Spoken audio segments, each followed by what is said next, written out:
right, good evening everybody. It's a pleasure to be here. It is my honor and my duty to introduce our podcast hosts here in a minute.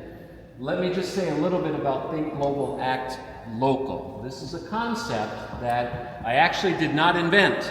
It has been around for over 100 years. I've researched it, and as far as I can tell, it comes from a book that was published in 1915 by a man named Patrick Geddes, and it was an urban planning book. And I built my career in the city of Chicago, many of you know, which is a big urban planning mecca, as it were. And this notion of Think Global, Act Local has to do with the architecture that you see in a city, drawing from influences all over the world, classical influences and Europe and the Renaissance period and so forth, but then customizing it so it makes sense in the local context that it's in. It's a very important concept if you want to build an ecosystem, because if you act global, you're going to gentrify and push people out. And if you think global, you're not going to come up with anything good in terms of your ideas. So we want to think global, but act local. And when I say thinking global, it doesn't just mean looking at other places in the world. That's only one way to think global. There are two ways to think global. The first one is to be where you are and to be in a moment in time, but look at other places. Another way to think global, which I think a lot of people don't understand, is you can be in one place but think through time. And that means study your local history. And local culture is downstream from local history. And entrepreneurship is downstream from local culture. And we do want to do world-class entrepreneurship here in Birmingham, but we do it through thinking globally, which means staying here and respecting and understanding our history, but also looking to other places. But whatever we do, the value that we generate needs to be, it needs to make sense in terms of local denominations and local currencies and local people and local businesses and everything that we do here in the context of our local culture. So that's what we teach. I was honored by the way that Jabril connected with me. He alluded to it just a moment ago. We connected in a powerful way. I can't even remember exactly where it was. It was a panel or something like that, and he came up and we had a conversation, and we did about 1 year in about 5 minutes, and we connected over this. So we've given this podcast a name. We have had other events where we riff on this theme, and it is powerful, and it will transform Birmingham.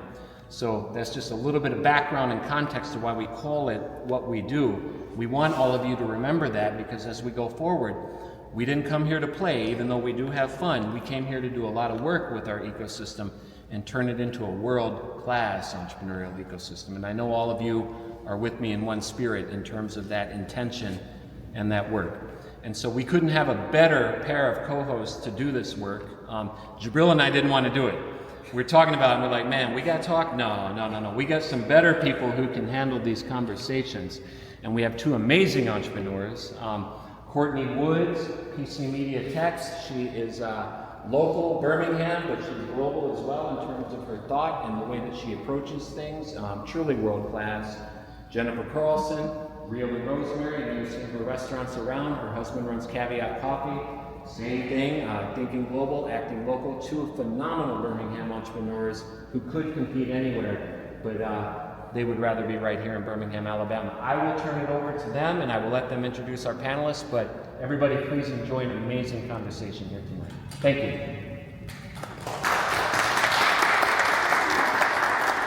Thank you so much, Dr. Patrick, for that great introduction. Again, everyone, I'm Courtney Woods with PC Media Text, and I'm Jennifer Carlson with Real and Rosemary and Caveat Coffee. We're just so glad that you're here today to enjoy this evening with us. Yeah, so we're going to go ahead and jump right into it and allow our panelists to introduce themselves. So we'll start here with Christina. Hey everyone, I am Christina Rya. I am the CEO of Jake's Food Cafe in Hoover, Alabama and Tuscaloosa, Alabama. I'm also the founder of CLR Advising and the president of GERT Ventures, which is a capitalist firm that actually houses several companies inside of it with business management. Hey guys, my name is Jeremy Duckworth, and I serve at the pleasure of the board of directors for CARA Central Alabama Redevelopment Alliance. We accelerate small businesses all across Central Alabama. We have an office here in downtown Birmingham, Fairfield, Roanoke, Alabama, that's a city, okay, and also Selma and also Prattville. Hello everyone, my name is Candace Canterbury and I am the Director of Business Development for Montgomery Entities. We cover a span of insurance brokerage, business professional staffing, LAMP, luxury black car service, and we also cover hospitality including Armor House and Pogo. Well, thank you all so much for being here, each and every one of you.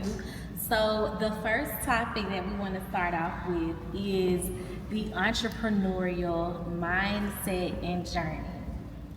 So question number one for the panel, how do you stay resilient when facing challenges and setbacks?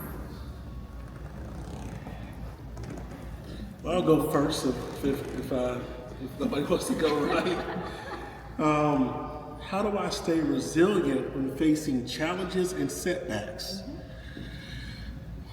So I have my Pollyanna answer, right? Which my Pollyanna answer is, I go back to my faith, right? So that's what everybody says. I believe in God Almighty, the maker of heaven and earth. And that's true to a point, right? But the real truth is that I'm afraid of failure, right? I don't want to let my wife down, right? So I'm going to get back up. I don't want to let my kids down, so I'm going to get back up.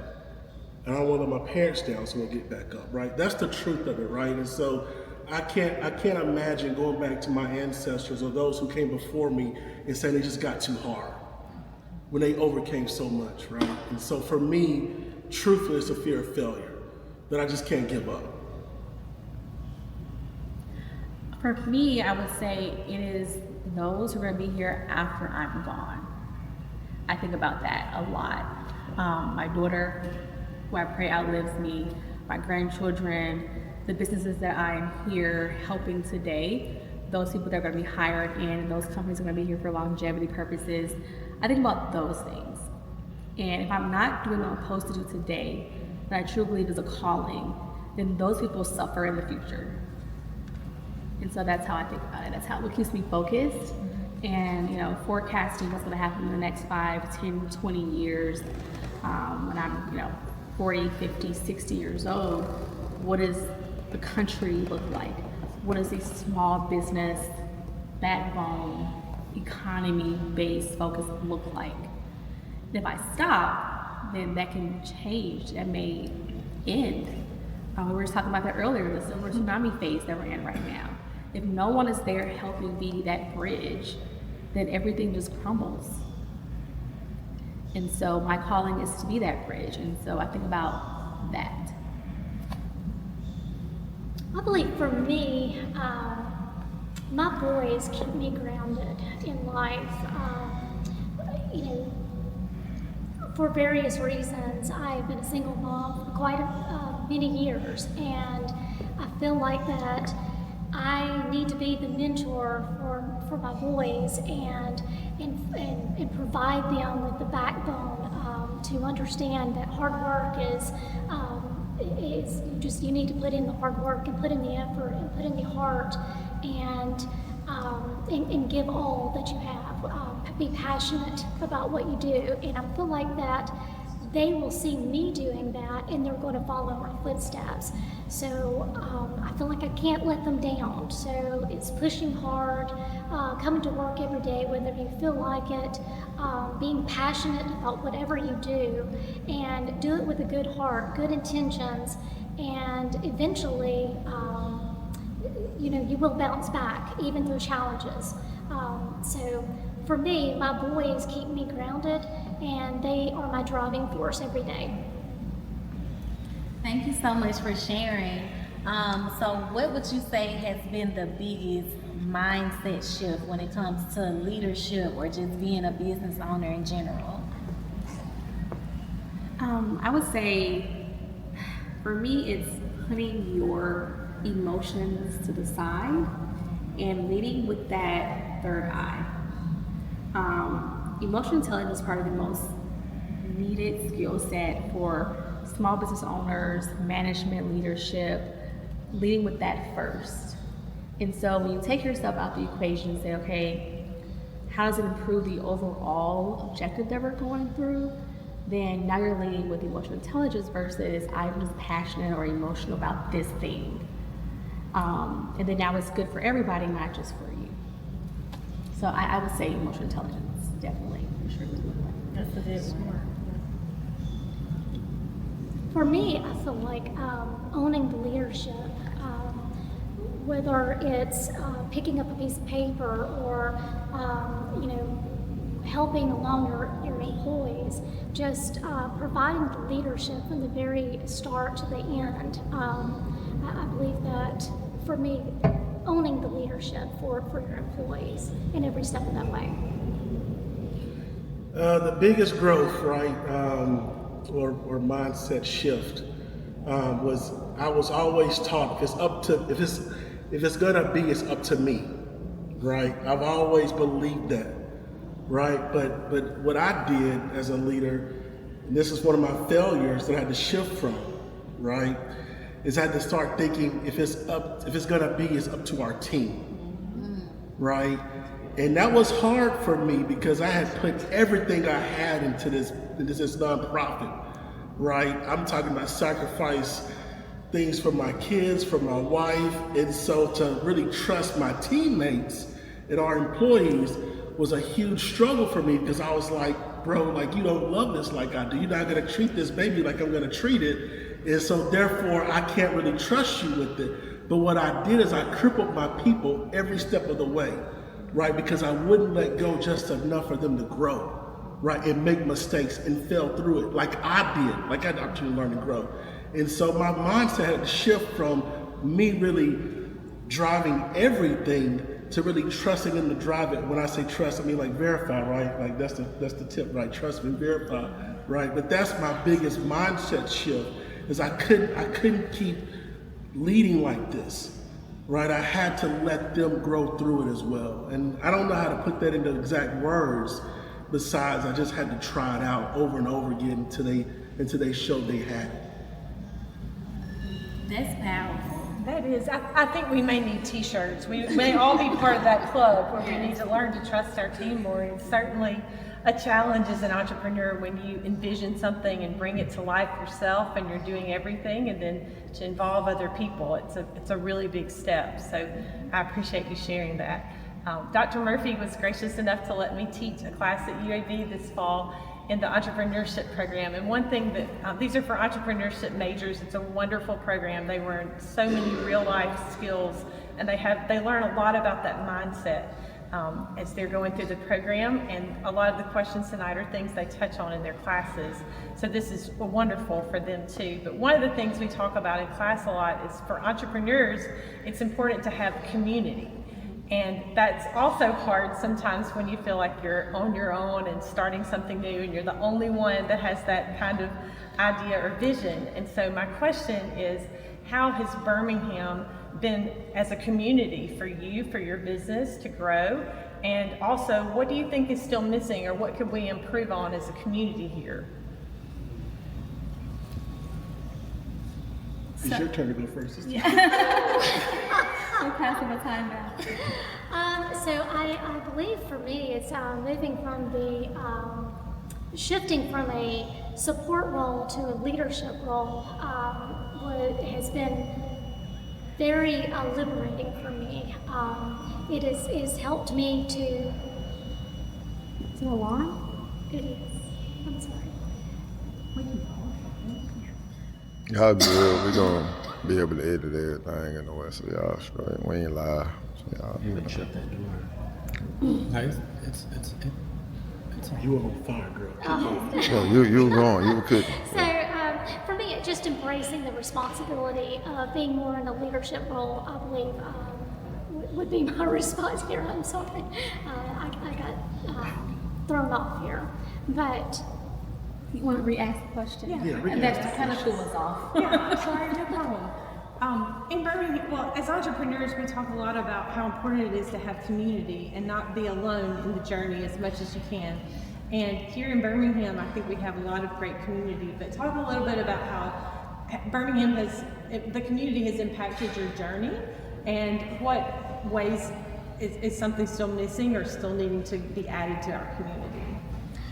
Well, I believe that what's impacted me the most is really truly just networking with the organizations such as Mobile Mission. They have been a huge impact for me. The support, the leadership, the mentorship, the friendship. I truly believe that Mobile Mission has given me an opportunity that like no other. Along with the Executive Women's International EWI chapter, BNI groups, Birmingham Business Alliance. I've had many opportunities, and Mobile Mission, I would say, stands out as one of my top priorities here for Birmingham and expanding my own position here at Montgomery Entities. That's good. I would say, as far as community goes, I think about, I guess I would say our ecosystem leaders first, right? And so you have Dr. Patrick Murphy in the audience, but he's literally world renowned. He was on CBS just a few days ago, right? Leading the charge for small business and also entrepreneurship. And then you also have Mobile Mission that's out there making a difference, right? Who's what I would consider a startup, but has made huge impact already, right? And then you have some of our I would call our elders, like Urban Impact, that have been around since the 60s at least, right? I might be off of my timeline here, but we have so many people here, so many organizations here that are fighting for small businesses. But I also believe there's something missing, right? So I'm the uncle that says you're doing a good job, but you can do better, right? And so I believe that what's missing right now is that we're not talking enough together, right? But why is that? And I believe that's by design. If you look at the way Birmingham was founded and started back with the Pittsburgh ties with steel and all that, there were people who intentionally set what I would call divisions that weren't really even existing at the time because they wanted to make more money and happen for greed. But if we can realize as a society, as a community together, that we truly are strong together, that it's not just a saying or a good thing to put on a lunchbox. And that goes back to also supporting organizations like Mobile Mission. But if we can realize that, right, and come back together, we can make such a bigger impact. And I don't know how to solve it. I'll just be real with you. I don't know how to solve it besides stuff just like this.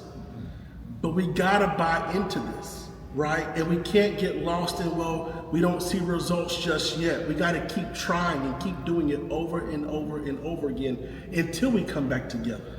And so that's what I feel like is missing, but I also want to salute those who are making a difference as well. Wow, my answer's gonna be so different. That's a good thing.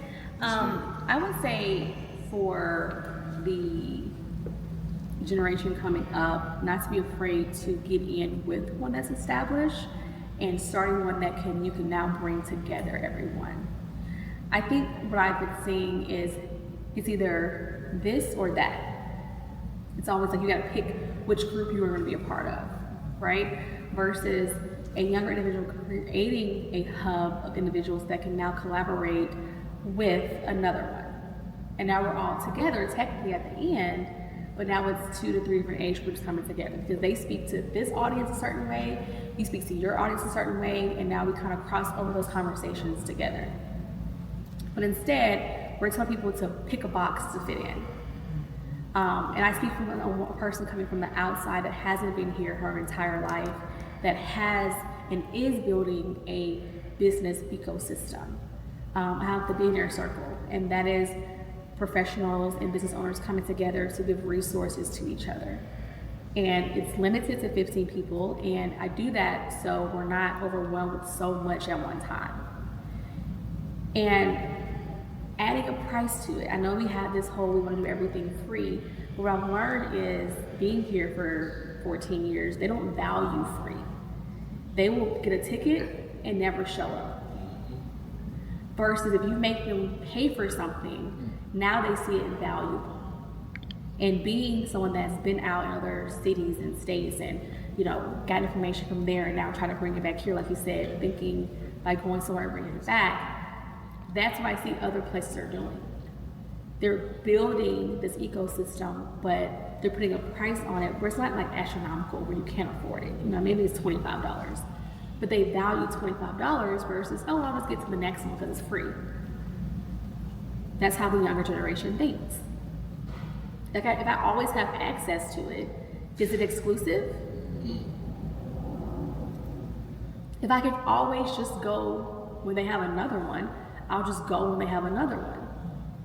Even if I'm maybe missing out on a huge opportunity at this one. I think we were networking earlier, and I think you said something really profound. We were, in business, we do get divided a lot. You think, well, I'm in this industry, or I'm in nonprofit, or whatever. But I think it's really interesting to think about the common language of business that we all speak. Yes. And there's a lot more that we have in common than we don't. We all face similar challenges, whether it's the economy or hiring or staff, different pieces of operations or whatever. And there's a lot of places we can find common ground, even if it is a different industry or different. It may look different on the outside, but there may be a lot of common ground to find together. Yes, and I think if we use that as a focus point versus you're small, you're medium sized, you're tech, you're this, you're that, and are you business? And if you're business, you should be here. Because even if I'm a startup or I'm thinking about starting a business, there's so much I need to be around and be exposed to. And even if I've been in business for 30, 40, 50 years, there's so much that's new that I'm not exposed to. So there's still a gap. It works both ways. It works both ways. But again, we've created boxes.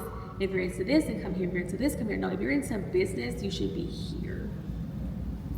And creating something, whether it's a conference or something, even if it is a conference, then it's covering from entrance to exit. Versus you're just coming here because you're into tech. Because everyone's not into tech.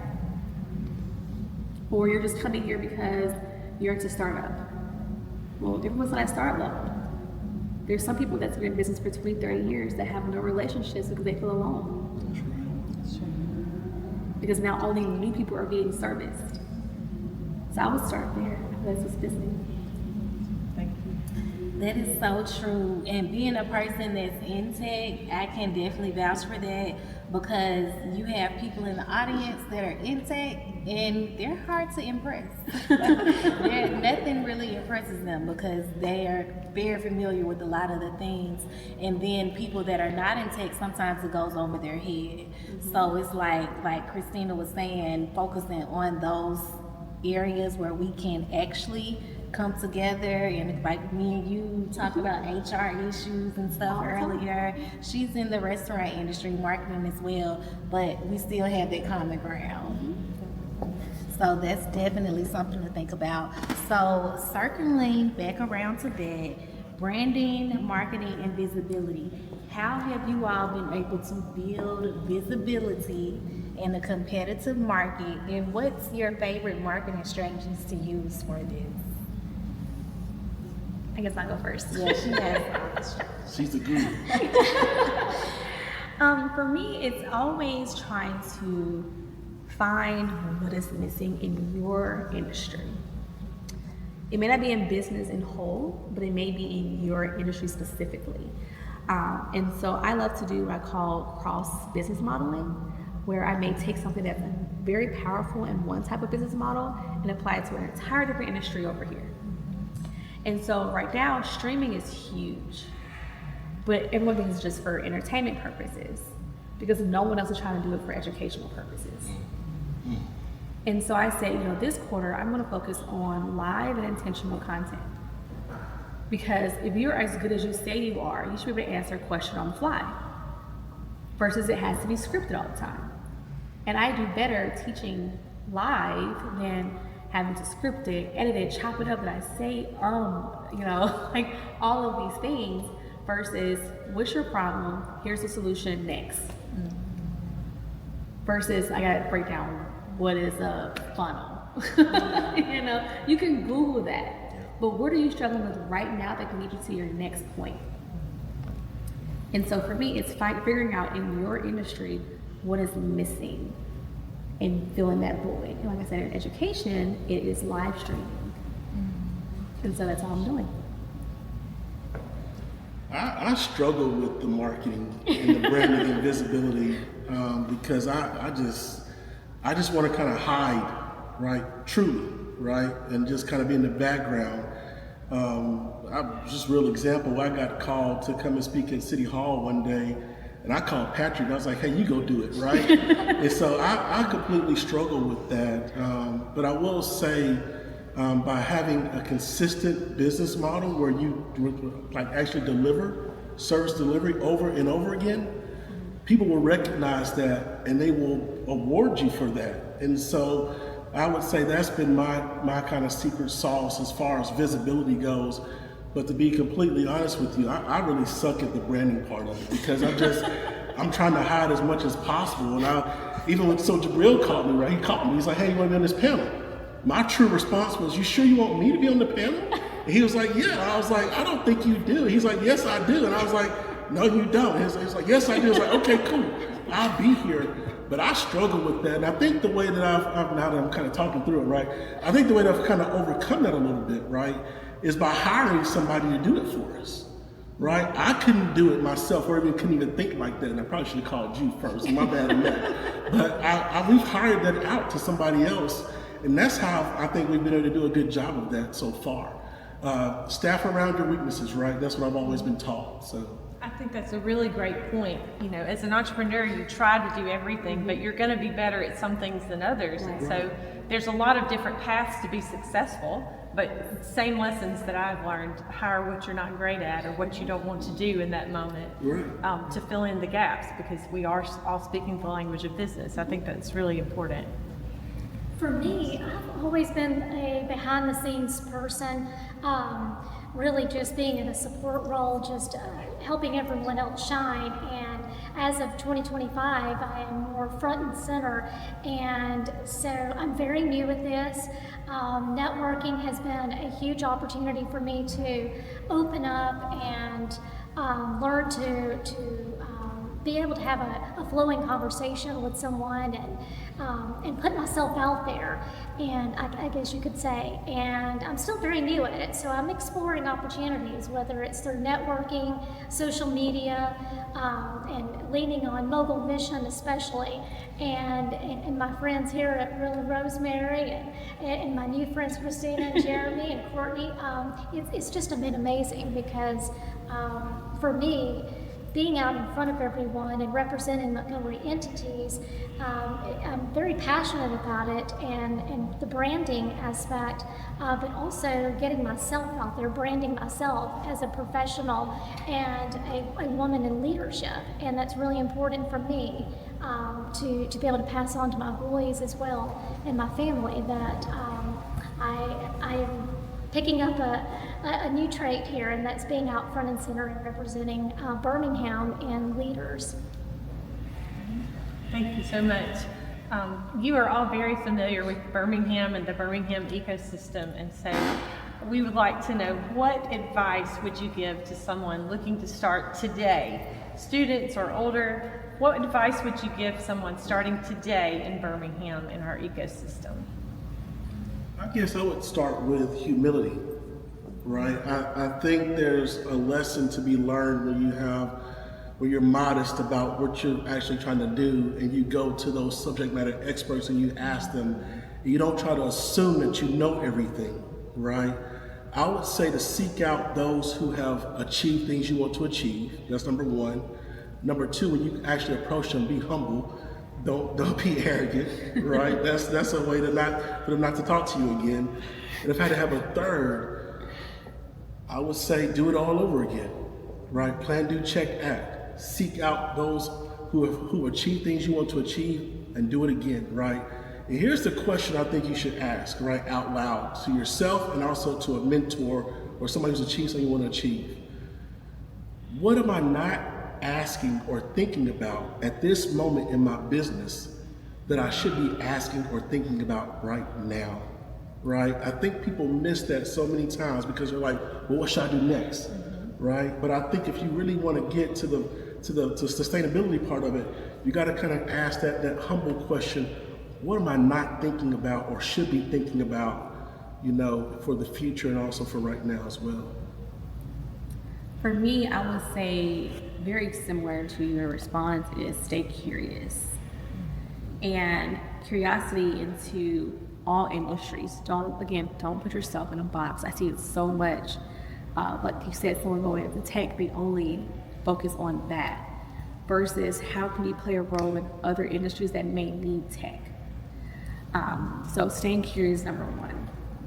Number two is find patterns in business that you're in. Nothing is brand new at all. Someone else did it before you, whether it was 5 years ago, 10 years ago, 20 years ago. And figure out what mistakes that they do and do it better. But nothing that's created today is brand new. So I guess that's a way of researching, and figuring out, like I said, what worked and what didn't work. And keep doing that over and over again, because that discipline is going to be helpful as you grow in whatever industry that you're in. But if you don't get disciplined and figuring out what the problem was, what can be the solution, you're going to find yourself always going back to square one over and over again. And then before you know it, it's going to be 10 years. For me, I feel like you should have some organization. I'm pretty OCD when it comes to that, and you need to have a plan before you start your day. So plan out what you're going to do, and so that you can reach goals and stay productive every day. For me, that is a huge accomplishment. At the end of the day, you want to be able to say that you gave 100%, and that you feel productive, and that you're moving forward, not backwards. So I would say stay organized, find a mentor, maybe 5 mentors, and meet with them on a regular basis and help yourself grow. Learn from mistakes. That's really important as well, and do your best to just keep moving forward and stay organized. Well, I know I've learned a lot from all of you in this room tonight, and I really appreciate your expertise and advice that you've given us. Right. And I agree with what you all said, because finding a mentor or going to someone who's already doing what you want to do, a lot of times we're pretty approachable and we like helping people. Yeah. Like, we like to give advice. We love to talk about our subject matter. So we love to, help you work through your problems. So absolutely, definitely take that advice. Did you have anything else that you wanted to say? I know we have a couple of prizes to give away. We have some gifts for our panel, and as well, we'll be giving away some stuff to you all. Was there anything else you wanted to touch on? I think this was great. I'm just very appreciative, because I think the entrepreneurs here in Birmingham are very open and willing to talk. And as someone young starting in business, I didn't necessarily know that. You don't know how you're going to be received. And I've certainly made my fair share of cold calls over the year with mixed results, but you never know. And I've met people and learned a lot of things along the way by reaching out. And it's encouraging to hear you say that, because I know you like to connect with people to mentor, advise, or just connect about whatever you're trying to learn. Point somebody in the right direction. That's right. We all know that we all wish there were things we had known starting out, and we would love to be able to help someone in their own journey. So I really appreciate you having that same heart in mind. Do you all have anything else that you want to leave the people with? Yeah, shop at Real Rosemary over there. That's number one. Right. You're hungry for the Jake's Food Cafe? Shout out to Jake's. And if you need a black car service, then I've got you covered here. I've got you covered. And I also just want to say special thanks to Mogul Mission, having a vision, right?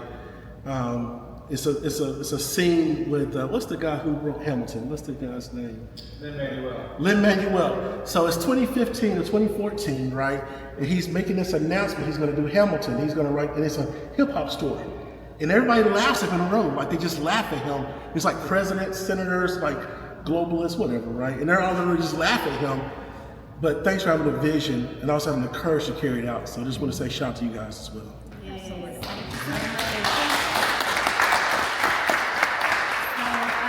Last but not least, we have some tickets to give away to an Auburn Missouri game that's happening this month.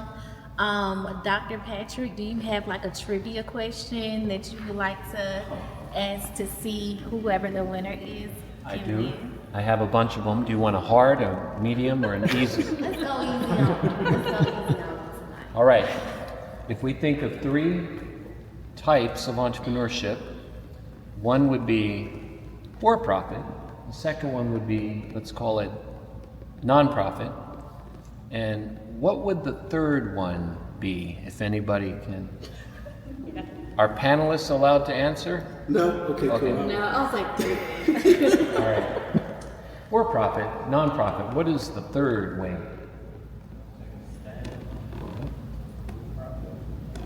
For-profit, what does that mean? So you have for-profit, non-profit. For me, what I think of as far as that goes is,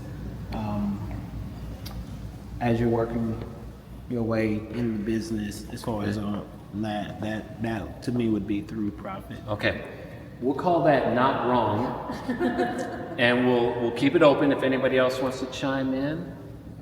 I've given you enough time. You probably Googled it by now. That's what I'm doing. I'm playing.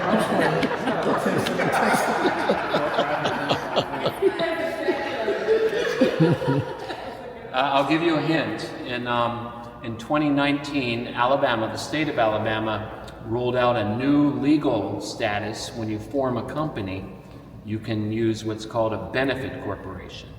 We had like the LLC and the C Corp, S Corp, whatnot. We have the 501c3, which is nonprofit. But this benefit corporation is for this type of entrepreneurship, which is the third way. And it begins with an S. Startup? What is it? Startup? No. Escort? No. No. It's a 2-word term. The first word is social. Can I guess now? Social enterprise. Okay, I don't know. I just wanted to do it. I'm looking at the audience members. Social club?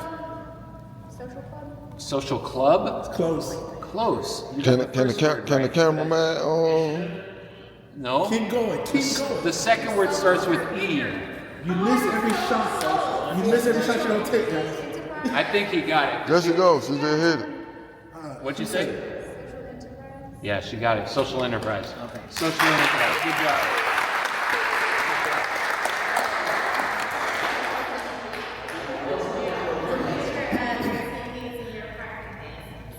Thank you. Good stuff. Way to go. And Rosemary, you said that these are the Caveat is any level. I want to know.